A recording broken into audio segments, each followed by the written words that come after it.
নতুন অপরাজিতা ফুল গাছে ফুল ফুটছে, অথচ 1 বছরের পুরানো অপরাজিতা ফুল গাছে ফুল ফুটতে চাইছে না। এটাই বলতে চাইছো তো বন্ধুরা? আর গাছটাও ক্রমশ মোড়ো মোড়ো অবস্থা হয়ে যাচ্ছে। চিন্তা করো না, আমি তো আছি, সেটাই আমি দেখাবো। কি খাবার দিলে গাছটা সুন্দর হবে, অথচ গাছে ফুলে ভর্তি হয়ে যাবে, আর গাছটাও খুব সুন্দর ঝোপালো হবে। নমস্কার বন্ধুরা, কেমন আছো সবাই? আমি খেয়া, আমার ভিডিওটি দেখার জন্য স্বাগত। এই দেখো বন্ধুরা, 1 বছরের পুরানো অপরাজিতা ফুল গাছ, আর গাছটা দেখো কত সুন্দর ঝোপালো করে রেখেছি।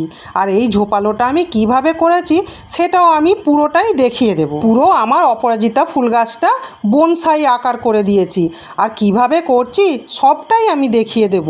আর গাছে ফুল ফুটছে না, সেও ফুটবে, কি খাবার দেব সেটাই দেখিয়ে দেব।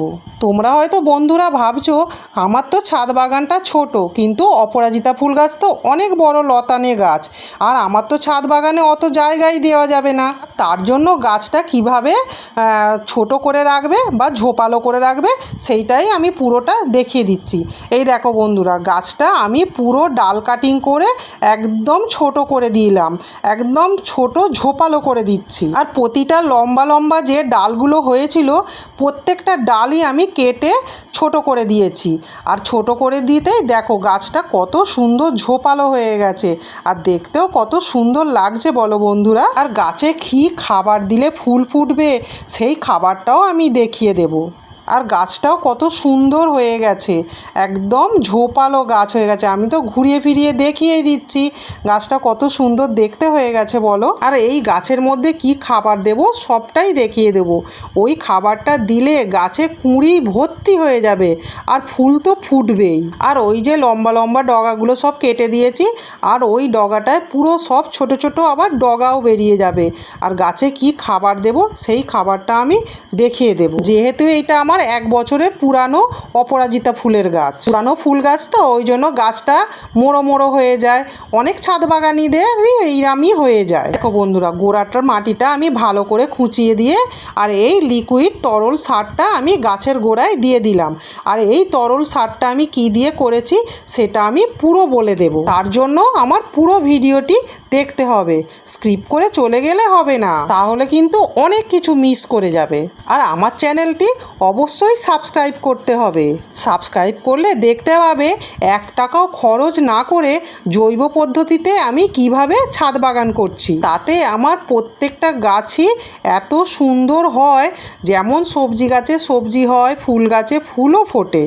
এই দেখো বন্ধুরা, খাবারটি দেওয়ার পরে এই যে পাকা পাতাগুলো সব পরিষ্কার করে গাছটাকে পুরো পরিষ্কার ফ্রেশ করে দিতে হবে। আর তাতেই গাছ ভর্তি ফুল আসবে, আবার নতুন ডগা ছাড়বে। আর এটা আমার এই বছরে সদ্য বসানো গাছ। সময় দেখা যায় যে ফুল ফুটে আছে আর ফুলগুলো গাছে শুকিয়েই গেছে, ওতেও কিন্তু গাছের অনেক দমে যায়। আর তার জন্যই তো গাছের পুরো শুকনো ফুল টুলগুলো সব ফেলে দিতে হবে।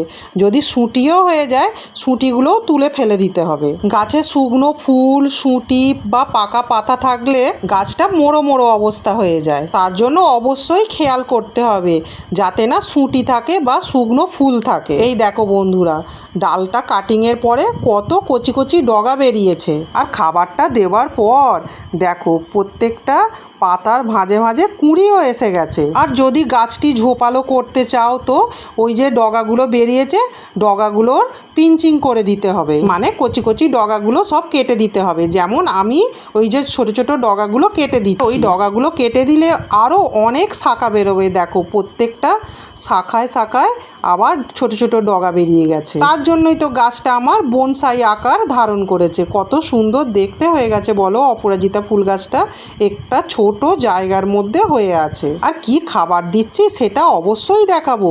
2টি উপাদান দিয়ে আমি খাবারটা তৈরি করেছি, আর ওই খাবারটা দিলে গাছে ফুলে ভর্তি হয়ে যাবে। যেহেতু বর্ষাকাল একভাবে বৃষ্টি পড়ছে, চলো বন্ধুরা আর দেরি না করে খাবারটা আমি কিভাবে করছি সেটাই দেখাবো। এই দেখো, এইটা কলার খোসার বদলে আমি কলা গাছের ছাল নিয়েছি, যেহেতু থোড় খেয়েছিলাম এই ছালটি নিয়েছি, আর তার সাথে আমি 1 চামচ চা নিয়েছি। আর এই দুটো উপাদান দিয়েই আমি খাবারটি তৈরি করব। আর এই খাবারটি প্রত্যেকটি গাছের পক্ষেই খুবই উপকারী খাবার। আর এই খাবারটির মধ্যে ক্যালসিয়াম, পটাশিয়াম, ফসফরাস, ম্যাগনেসিয়াম সবই আছে। কলার খোসা নেই তা কি হয়েছে, কলা গাছের ছাল থাকলেই হবে। আর আমি রান্নাঘরের প্রতিটা জিনিসই এইভাবেই কাজে লাগাই। কোনো বজ্র জিনিস বাইরে ফেলে না দিয়ে আমি গাছের গোড়াতেই দিয়ে দিই। এর আগের ভিডিওতেও তোমাদের দেখেছি ডিকম্পোস্ট, ভার্মি কম্পোস্ট কীভাবে করতে হয়। এই দেখো বন্ধুরা, আমি একটি গামলার মধ্যে 1 লিটার জল নিয়েছি। আর এই 1 লিটার জলের মধ্যে আমি এই 2টি উপাদান মিশিয়ে দেব। আর এই কলা গাছের ছালগুলো তো কাঁচা অবস্থায় আছে, এগুলো আমি একটু চটকেই দেব ভালো করে জলেতে। কলা গাছের ছাল আমি অনেক সময় পচিয়ে আমি চটকে আমি গাছের গোড়ায় দিই। কলা গাছের আমি কোনো জিনিসই বাইরে ফেলে দিই না, সে কলার খোসা থেকে শুরু করে বা থোড় খেয়ে যে ছালটা বেরোয় সেটাও আমি কাজে লাগিয়ে দিই। এবার আমি এই কলা গাছের ছালটি ভালো করে চটকে নেব জলের সাথে, তাহলে মিশ্রণটি ভালোভাবে তৈরি হবে। ভালো করে চটকে নিয়ে 24 ঘন্টা একটু রোদপিট জায়গায় আমি রেখে দেব। দেখো বন্ধুরা কিভাবে চটকে নিয়েছি ছালটা। এই মিশ্রণে তরল জৈব সারটা এত সুন্দর হবে আর গাছের পক্ষে খুবই উপকারী, প্রতিটা ফল ফুল সবজি গাছে। তাহলে দেখো বন্ধুরা, আমি 24 ঘন্টা পরে দেখাচ্ছি এটা কেমন গাঁজা পিটে গেছে বলো। আর এই তরল জৈব সারটা সপ্তাহে 1 দিন গাছের গোড়ায় দিলেই ব্যাস, গাছের রঙও হবে উজ্জ্বল আর গাছ ভরে ফুল ফুটবে। আর আমার ছাদ বাগানের প্রতিটা গাছে আমি এইভাবেই সহজ পদ্ধতিতেই অবলম্বন করেই ছাদ বাগান করি। তোমাদের বলেই তো দিয়েছি বন্ধুরা, সারের অনেক দাম আর অত সার কেনা আমার পক্ষে সম্ভব না। এবারে ওই তরল জৈব সারটা আমি একটি পাত্রে ছেঁকে নেব, আর ছেঁকে নিয়েই তারপরেই আমি গাছে দেব। তবে এই যেগুলো বেঁচেছে এগুলো আমি কিছুই ফেলে দেব না। আর ছেঁকে নেওয়ার পরে দেখো বন্ধুরা, পুরো চায়ের লিকারের মতো দেখতে হয়ে গেছে আর একদম গাছের উপযুক্ত খাবার রেডি হয়ে গেছে। তোমরাও এইভাবে দেবে বন্ধুরা, 1 টাকাও খরচ না করে এইভাবে তরল সার দিলে একদম গাছে ফল ফুল সবজি ভরে যাবে। আমার ভিডিওটি যদি ভালো লাগে অবশ্যই একটা লাইক করে দিও আর কমেন্টে বলো কেমন হয়েছে। ভালো লাগলেও বলবে আর খারাপ লাগলেও কমেন্টে বলবে। সাবস্ক্রাইব করতে ভুলো না কিন্তু, সাবস্ক্রাইব করলে দেখতে পাবে কিভাবে সহজ পদ্ধতিতে আমি ছাদ বাগান করছি, 1 টাকাও খরচ হবে না। দেওয়ার পরে আমার গাছের রং দেখো, ডগা তো ছেড়েই দিয়েছে আর কত সুন্দর কুঁড়ি এসে গেছে ডগার ভাঁজে ভাঁজে। আর যে সমস্ত নতুন নতুন ডগা বেরিয়েছে আর সেই সমস্ত ডগাগুলো খুব একটু একটু করে কেটে দিলে আবার নতুন ডগা বেরিয়ে যাবে প্রত্যেকটা পাতার ভাঁজে ভাঁজে।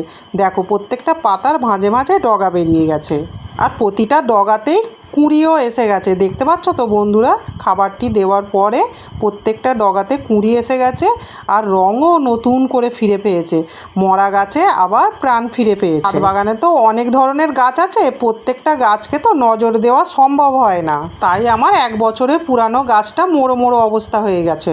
আর কত সুন্দর বনসাই আকার দিয়ে দিয়েছি বলো, গাছটাও সুন্দর ঝোপালো হয়ে গেছে। দেখো বন্ধুরা দেখতে পাচ্ছ তো প্রত্যেকটা পাতার ভাঁজে ভাঁজে কেমন কুঁড়ি এসে গেছে, এগুলো সব ফুল ফুটতে শুরু করে দেবে।